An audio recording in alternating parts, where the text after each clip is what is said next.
Evidence of 30 abductions vanished in an hour. The police found an empty cave where he had seen a catalog of victims. Noah stood at the threshold of the dark timber-framed maw in the earth, his breath pluming in the frigid Yukon air like panicked smoke. It was mid-August, but the wind cutting through the valley of Snag carried the bite of approaching winter, a chill that had nothing to do with the weather and everything to do with the impossible hum vibrating through the soles of his boots. A generator. Here, in a ghost town abandoned since the 1940s, miles from the nearest power grid, a modern Honda generator was purring behind a pile of slate-gray rocks, feeding a thick orange cable that snaked down into the unstable darkness of the mine shaft. Noah adjusted his grip on his DSLR camera. He was a freelance journalist who specialized in the forgotten and the decaying, usually content with rust and rot, but this was different. This was active. He checked the time on his watch. 3:14 p.m. The silence of the surrounding valley was absolute, save for that mechanical thrum. He should not go in. Every survival instinct honed by years of solo travel screamed at him to get back in his rented Jeep and drive the 400 kilometers back to Whitehorse.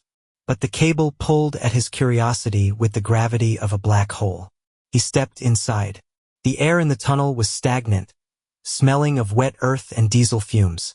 The orange cable acted as his guide, leading him past rotting support beams that groaned under the weight of the mountain.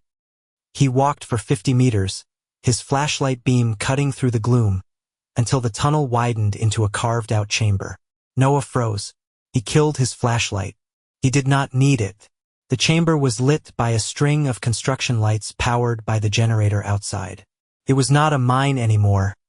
It was a workspace, a living space. There was a cot in the corner, neatly made with military wool blankets, cases of bottled water, a table with a laptop that was currently closed. But it was the far wall that sucked the air out of Noah's lungs. It was a gallery of sorrow. Dozens of photographs were taped to the rough stone. They were not artistic shots. They were surveillance photos. Telephoto captures of women walking to cars in grocery store parking lots, men smoking on back porches, teenagers waiting at bus stops. Under each cluster of photos, someone had written details in thick black marker on duct tape. Jennifer S. Edmonton, June 2004.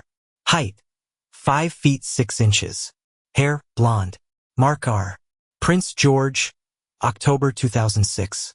Noah stepped closer, his heart hammering against his ribs like a trapped bird. He recognized one of the faces. A young girl from a missing persons poster he had seen in a gas station in British Columbia 3 years ago. At the bottom of her cluster, the black marker scrawl changed. It did not list a location. It just said one word, underlined twice. Taken. He scanned the wall. Taken. Taken. Taken. There were 37 clusters. 37 lives cataloged, stalked, and harvested. This was not a hermit's hideout. It was a processing center. Scritch. The sound came from deeper in the mine, from a secondary tunnel Noah had not noticed in the shadows. It was the sound of a boot sliding over loose gravel. Then a rhythmic, heavy thud. Footsteps. Slow, deliberate, and getting louder. Noah spun around, facing the entrance tunnel. His brain seized. The logical part of his mind calculated the distance to his Jeep, 200 meters of rough terrain. The terrified animal part of his mind told him to run immediately. But the journalist in him was anchored to the floor. If he ran now, no one would believe him. He was a freelancer with a history of writing about ghost stories. He needed proof. The footsteps grew heavier. Thud. Thud. Whoever was coming was big, and they were not trying to be quiet anymore. Noah made his choice. He raised his camera. His hands were trembling so violently, he had to brace his elbows against his ribs. He did not use the flash. The construction lights were enough. Click whir. The sound of the shutter seemed deafening in the confined space. He snapped a wide shot of the wall. Click whir. He zoomed in on the laptop. Click whir. He took a picture of the sleeping cot. Hey! A voice boomed from the darkness of the secondary tunnel. It was deep, wet, and furious. Noah did not look back. He spun on his heel and sprinted. Noah scrambled up the sloping tunnel, his boots slipping on the damp shale. He heard the pursuer break into a run behind him, a heavy, crashing cadence that echoed off the stone walls. Noah did not care about the rotting beams anymore. He shoulder-checked a wooden support, sending a shower of dirt raining down, and burst out into the blinding afternoon light. He threw himself into the driver's seat of the Jeep, key already in his hand. The engine roared to life just as a figure emerged from the mine entrance. It was a silhouette against the dark opening, wearing a heavy canvas coat and holding something long and metallic, a pipe or a rifle. Noah did not wait to find out. He slammed the vehicle into reverse, tires spinning in the loose gravel, before wrenching the wheel and tearing down the access road. He did not slow down until he reached the paved highway, 20 kilometers away. His hands shook so hard he could barely hold the satellite phone. He dialed 911, then was transferred to the Royal Canadian Mounted Police, RCMP, detachment in Whitehorse. He was breathless, frantic. He told them everything. The generator, the wall of photos, the man, the word taken. Stay where you are. The dispatcher told him. Do not return to the site. Officers are being deployed. Noah drove to the small lodge where he was staying, 15 kilometers from the snag turnoff. He sat in the lobby, clutching his camera like a holy relic, waiting. Took 4 hours for the police to arrive. The sun had set, casting long, bruised shadows across the parking lot when the cruiser rolled in. 2 officers stepped out. One was older, a sergeant named Miller, with a thick gray mustache and eyes that looked like chips of flint. The other was a younger constable, nervous and pale. Mr. Tremblay? Miller asked, not extending a hand. You reported a crime scene. I found a serial killer's lair, Noah said, his voice sounding thin and hysterical to his own ears. I have photos. I have proof. He held up the camera. Miller glanced at it but did not take it. Show us the site first. If there is a suspect, we need to secure the area. The drive back to the mine was a blur of anxiety. Noah sat in the back of the cruiser, the metal grate separating him from the officers, making him feel like the criminal. When they arrived at the turnoff, the moon was high and bright. Up here, Noah pointed. They parked. The silence of the valley had returned. There was no hum. Noah frowned. The generator, it stopped. Miller drew his flashlight and his service weapon. Stay behind us. They approached the mine entrance. The orange cable was gone. Noah felt a cold knot tighten in his stomach. It was right here, he stammered, pointing to the rocks. A Honda generator. Orange cable. Quiet, Miller hissed. They entered the tunnel. Noah's heart pounded against his ribs, waiting for the heavy footsteps, the man in the canvas coat. But there was only the dripping of water and the wind. They reached the chamber. Miller swept his flashlight across the room. Well, it was empty. Not just uninhabited, empty. The cot was gone. The table, the laptop, the cases of water. The wall where the photos had been taped was bare stone. There was not even a scrap of tape left behind. The floor, which had been covered in dust and footprints, looked disturbed, scuffed, but there was nothing distinct. This is impossible, Noah whispered. He walked to the wall, running his hand over the cold rock. There were hundreds of them. Photos, names. It was right here. Mr. Tremblay, Miller said, his voice flat. There's nothing here. He moved it. He must have heard me leave and moved it. In 4 hours? Miller asked. You described a full habitation setup. A generator, furniture, supplies. One man moved all that, swept the floor, and vanished in a vehicle on a gravel road without leaving a tire track or a dust cloud that we would have seen on the approach. I have photos, Noah shouted, fumbling for his camera. He turned it on, pressing the playback button to show the officers the proof that would save his sanity. The screen flickered. No image. Noah blinked. He pressed the button again. No image. He frantically cycled through the menu. The SD card was formatted. Empty. No. Noah gasped. No, I took them. I saw the flash. I did not touch the delete button. Miller holstered his weapon. The click echoed like a gunshot. He looked at Noah with a mixture of pity and annoyance. "Sir, oxygen deprivation in these old shafts can cause hallucinations. Carbon monoxide pockets. Or maybe you just looking for a story a little too hard." "I am not crazy," Noah yelled, the panic rising in his throat like bile. "He was here. The cable was here. We redone here," Miller said, turning back toward the exit. "If you waste police resources again with a prank or a hallucination, Mr. Tremblay, I will arrest you for public mischief. Do you understand?" Noah stood in the dark, empty chamber, the weight of the mountain pressing down on him. He looked at the blank screen of his camera. The evidence of 30 lives had been erased, and now so was his reality. The lodge room was small, smelling of pine cleaner and old cigarettes. Noah sat on the edge of the bed, his head in his hands. It was 3:00 a.m. The silence of the Yukon night was usually peaceful, but now it felt suffocating, heavy with secrets. He was not crazy. He knew he was not. The smell of the diesel fumes had been real. The terror he felt when he heard the footsteps had been primal, biological. You could not hallucinate that kind of adrenaline. But the camera? The empty cave? He opened his notebook. He needed to reconstruct the timeline. He wrote it down with a shaking hand. 3:14 p.m., enter mine. 3:30 p.m., flee mine. 4:15 p.m., call RCMP. 8:30 p.m., RCMP arrives at lodge. 9:15 p.m., arrive back at mine. There was a 5-hour gap. Could one man move a generator, a table, a cot, and hundreds of photos, then scrub the walls and floor all in 5 hours? Maybe.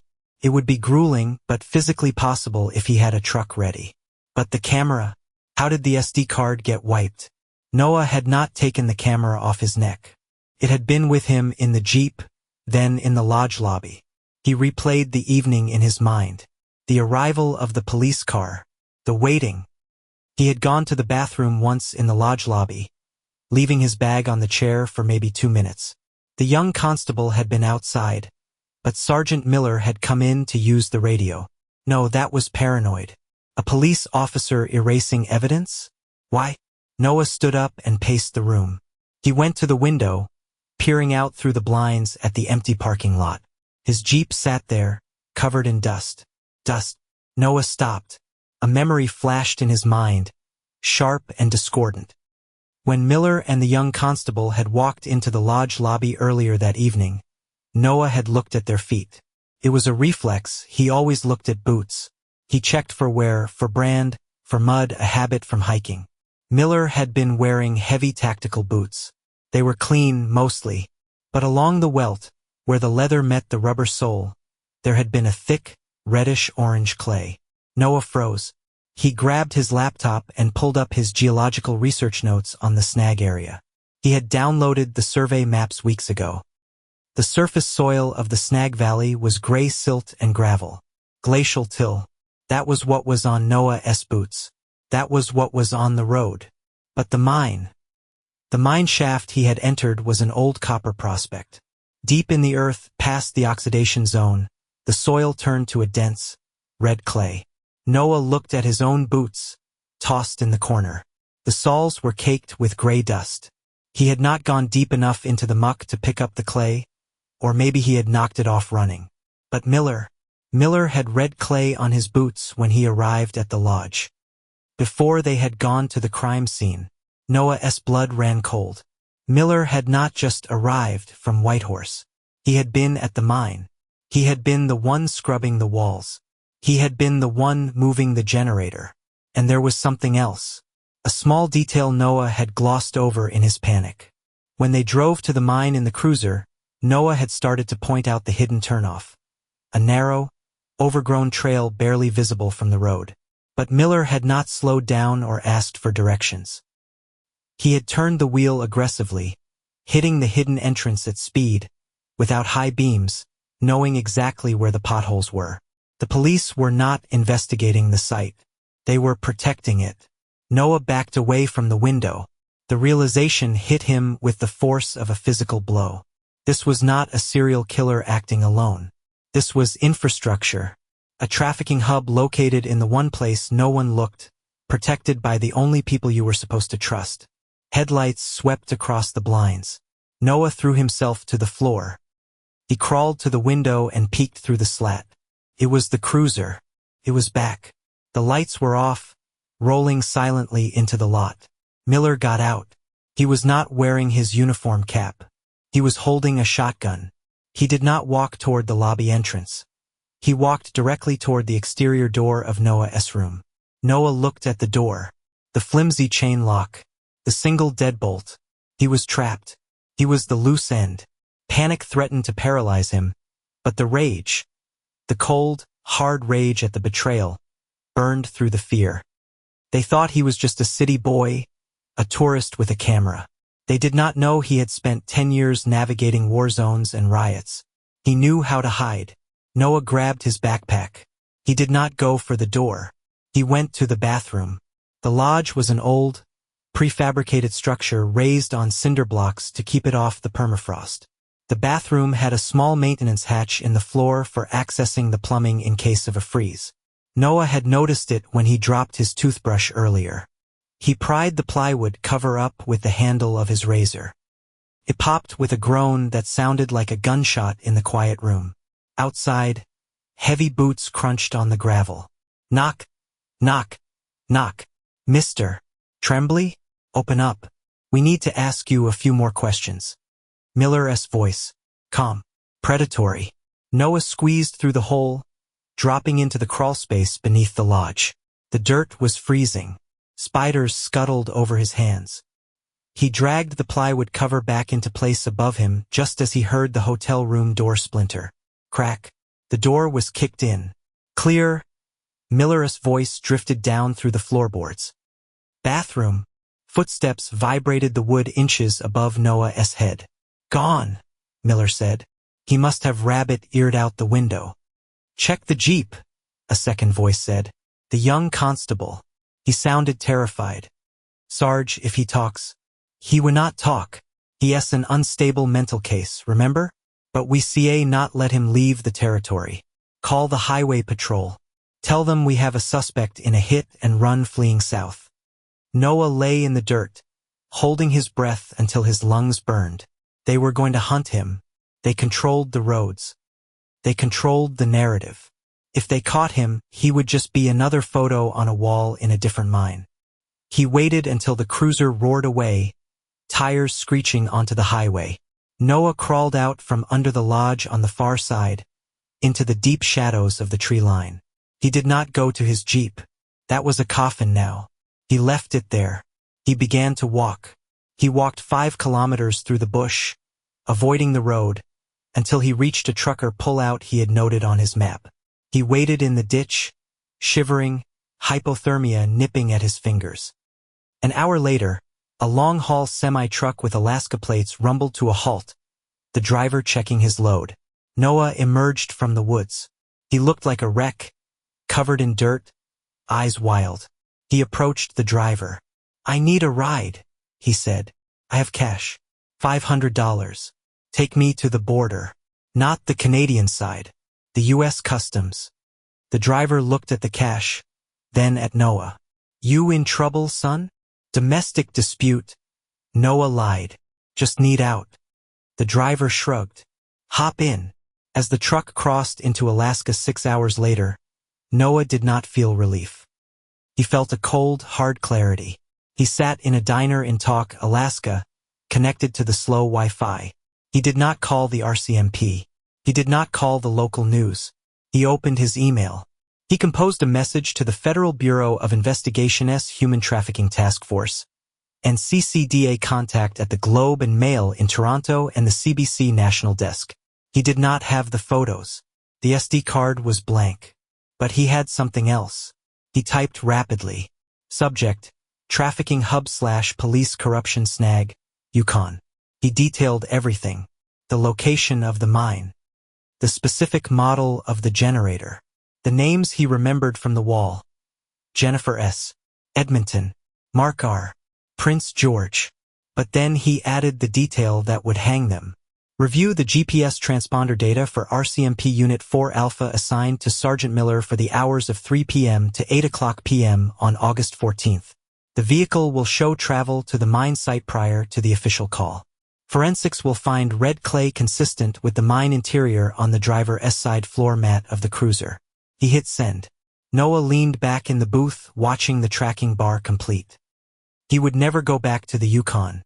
He would never write about ghost towns again. He looked out the window at the passing cars. Every time he saw a face, he wondered if they were on a list, waiting to be taken. He had not saved the 37 people on that wall. They were gone, moved to some other darkness. But Miller was done. The silence was broken. Noah took a sip of his coffee. It was bitter, burnt, and the best thing he had ever tasted. He was not the hunter anymore, and he was not the prey. He was the witness, and the world was about to listen.